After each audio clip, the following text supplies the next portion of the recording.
The problem of meaning in life has affected every living man. It is in this particular problem that has struck us with every living being of itself. It has shown us that we needed to see. But the problem still stands. How do we find meaning in life? Where do we look? What are we ought to see beneath the surface of this life, beyond the soul, social media, and a plethora of mass consumption? What does a man truly look for in this life? For this reason, we will refer to Carl Jung.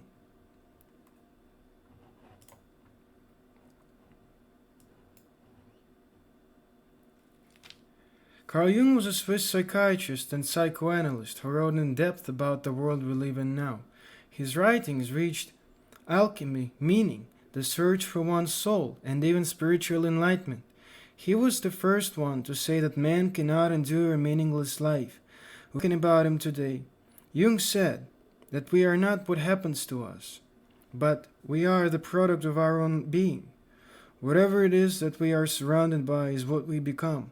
Our job, our family, friends, everything that we make of ourselves is what the world reveals to us.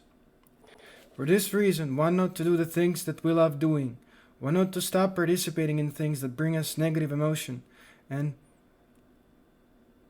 interesting more into things that we hope will turn us into great beings? But ultimately, this is all up to ourselves.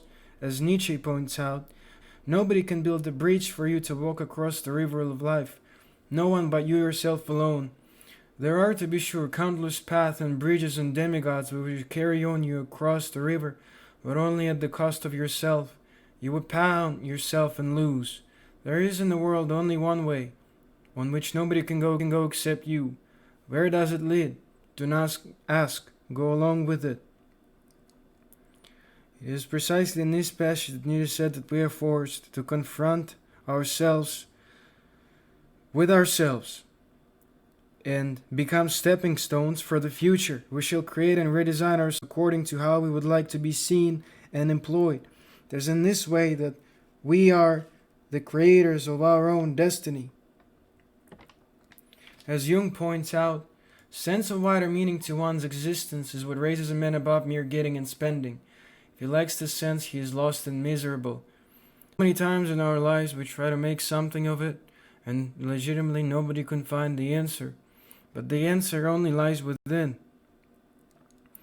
And in order to do that, we can first try to engage in things that bring us joy. Somebody can like to write. Somebody can like to draw. In this particular scenario, we can use those things to find a broader meaning to our life.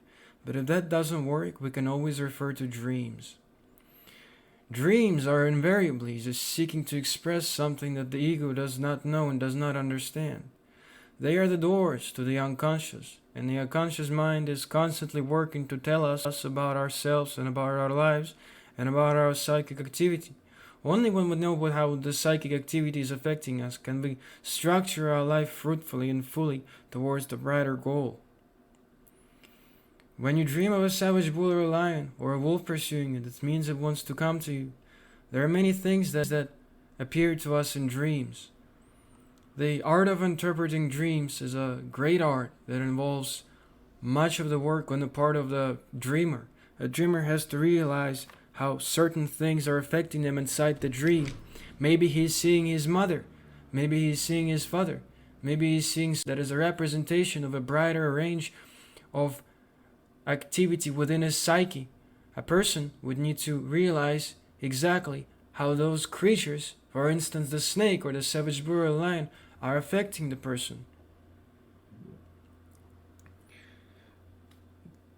We will continue our quest for meaning in the next video. Please subscribe for more.